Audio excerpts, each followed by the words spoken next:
On vous dit toujours d'optimiser vos entraînements, vos charges, vos exercices, mais si le vrai hack de performance n'était pas un nouveau programme, mais quelque chose que vous faites déjà 20 000 fois par jour sans y penser. Je parle de la respiration par le nez et dans cette vidéo, je vais vous montrer 5 raisons scientifiques qui prouvent que c'est littéralement un super pouvoir pour vos performances et surtout, vous repartirez aussi avec 3 habitudes concrètes à appliquer dès aujourd'hui pour transformer votre façon de respirer et vos résultats à l'entraînement. Mais avant ça, mini intro, moi c'est Clément, je suis un préparateur physique diplômé et je vous aide à construire un corps qui est fort, souple et qui bouge vraiment bien. Premièrement, le nez optimise l'oxygénation grâce au CO2. Et en fait, quand vous respirez par la bouche, vous expirez entre guillemets trop de CO2, ce qui peut paraître bien, sauf que ça peut être un problème parce que le CO2 n'est pas juste un simple déchet, il est essentiel pour libérer l'oxygène dans vos muscles. Et en fait, c'est ce qu'on appelle l'effet Bohr. Et concrètement, ce que ça veut dire, c'est que sans CO2, votre hémoglobine garde l'oxygène prisonnier, entre guillemets, et vos muscles en reçoivent beaucoup moins, même si vos poumons sont pleins.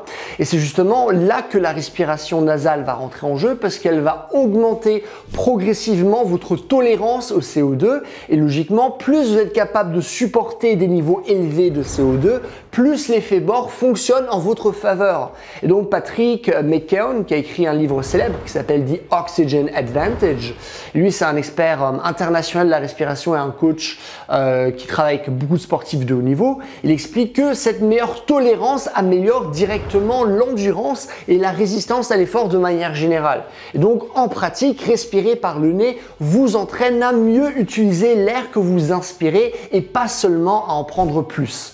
Deuxièmement, la respiration nasale augmente la production d'oxyde nitrique, qui est en fait une molécule qui va dilater vos vaisseaux sanguins. Alors ça, c'est ce que nous montre une étude de Lundberg et Hall qui a été effectuée dès 1994. Et le résultat, c'est une meilleure circulation sanguine. Ça peut abaisser la pression artérielle et surtout potentiellement plus d'oxygène qui arrive dans vos muscles en plein effort. Et James Nestor, qui a écrit cette fois-ci le livre Breath, qui est en fait un journaliste d'investigation qui a compilé vraiment des dizaines d'années de recherches scientifiques sur la respiration. Il appelle ça un stéroïde naturel gratuit. C'est en fait comme si votre système cardiovasculaire passait en mode haute performance juste parce que vous respirez par le nez. Troisièmement, comme le montre une étude de Geraff et Hall en 2006, c'est que respirer par le nez favorise une ventilation plus lente et diaphragmatique, ce qui active le système parasympathique. Et en fait, ça c'est la branche de votre système nerveux qui, entre autres, agit comme un frein. C'est-à-dire qu'elle va calmer votre fréquence cardiaque,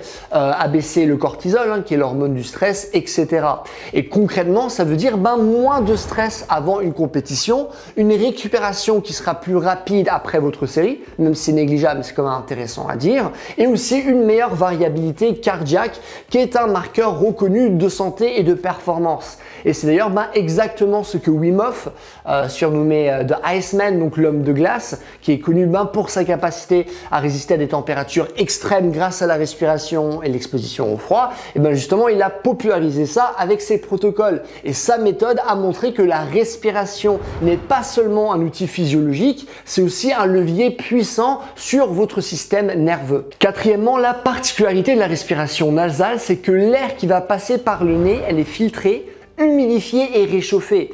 Et donc pendant un effort intense, respirer par la bouche laisse entrer un air qui va être plus froid et sec, qui peut même dans certains cas irriter les bronches, augmenter l'inflammation et limiter les performances respiratoires dans certains cas, ce que nous montre une étude de Anderson et Daviscas en l'an 2000.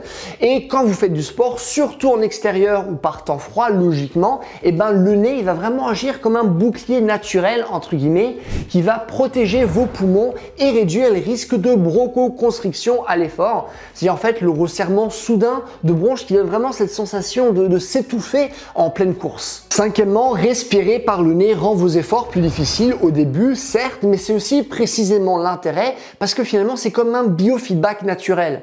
Et donc en fait dans plein d'activités, si vous êtes obligé d'ouvrir la bouche, c'est souvent parce que vous êtes au-dessus de votre zone optimale. Et ce qu'on voit notamment en MMA, on va juger quelqu'un par rapport à un autre combattant qui est à bout quand il commence à respirer par la bouche au lieu de respirer par le nez.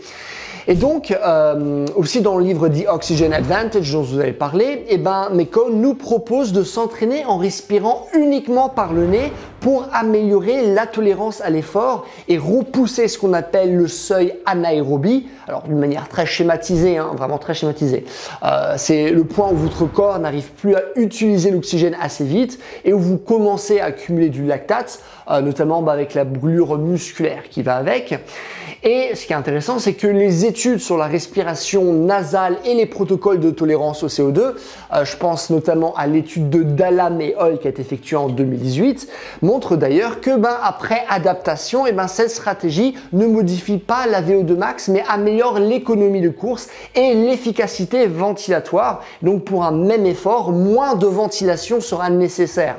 Et donc en clair, votre nez devient finalement comme un coach intégré qui vous apprend à gérer votre intensité et à progresser d'une manière plus rapide. Maintenant que je vous ai donné quelques bases théoriques qui sont intéressantes, je vais essayer de rendre ça plus concret en vous partageant 3 habitudes / exercices simples que vous pourrez mettre en place dès aujourd'hui. Alors le premier exercice consiste à marcher mais en apnée nasale. Donc en gros, vous inspirez par le nez, vous expirez doucement, puis vous bouchez le nez et vous marchez quelque part en apnée. Ensuite, vous reprenez votre respiration nasale et vous recommencez le cycle. En fait, cet exercice, il est intéressant parce que comme j'ai expliqué précédemment, il va augmenter progressivement vos tolérances au CO2 et entraîne votre corps à mieux utiliser l'oxygène que vous avez déjà. Et le deuxième exercice que je vais vous proposer maintenant consiste à commencer à respirer exclusivement par le nez pendant vos échauffements. Alors, logiquement, il ne faut pas le faire d'une manière qui pourrait trop vous fatiguer. Un échauffement, comme son nom l'indique, est là pour nous échauffer, c'est pas la séance en tant que telle. Mais par exemple, pendant les 10 premières minutes de votre entraînement, que vous fassiez du vélo, du rameur, un footing, de la mobilité, peu importe, forcez-vous à respirer uniquement par le nez. Ce qui peut sembler en fait inconfortable au début, mais vous allez habituer vos voies respiratoires à gérer l'effort et renforcer vos muscles respiratoires entre guillemets. La troisième habitude maintenant consiste à utiliser des straps pour le nez. Alors si comme moi vous avez un septum dévié et que c'est presque impossible pour vous de bien respirer par le nez, ça c'est vraiment un truc qui va changer votre vie, qui va instantanément faire une différence qui est monstrueuse. Moi j'utilise la marque Breathe Right que j'achète sur Amazon. Alors je suis pas sponsorisé du tout, mais je trouve que c'est un bon compromis en fait entre la qualité et le prix. Et donc c'est vraiment quelque chose que je conseille si vous êtes dans le même cas que moi. Et si vous voulez une habitude encore plus extrême, que je vais vous dire comme dernière habitude bonus entre guillemets, c'est de mettre un sparadrap sur votre bouche pendant que vous dormez pour forcer votre corps à respirer par le nez. Et beaucoup de gens ont eu des résultats très intéressants à travers cette pratique. J'avais moi-même essayé, j'en avais parlé sur ma chaîne, mais j'ai arrêté par la suite parce qu'en fait mon nez il est trop en fait pété et bouché en permanence pour que je puisse vraiment faire ça d'une manière récurrente. Et d'ailleurs c'est une technique qui avait été popularisée par Patrick McKeown, donc le gars qui a écrit The Oxygen Advantage. Mais comme dit, c'est vraiment à utiliser prudemment parce que les preuves sont encore limitées et si jamais vous avez des troubles respiratoires élevés, sévères, comme ça peut être mon cas par rapport à mon nez, c'est pas forcément la meilleure chose que je vous conseille. Et si vous voulez avoir davantage d'informations sur la respiration et vraiment des techniques qui vont vous aider à développer davantage votre force à travers 5 techniques, regardez la vidéo qui s'affiche là maintenant parce que j'en parle avec davantage de détails.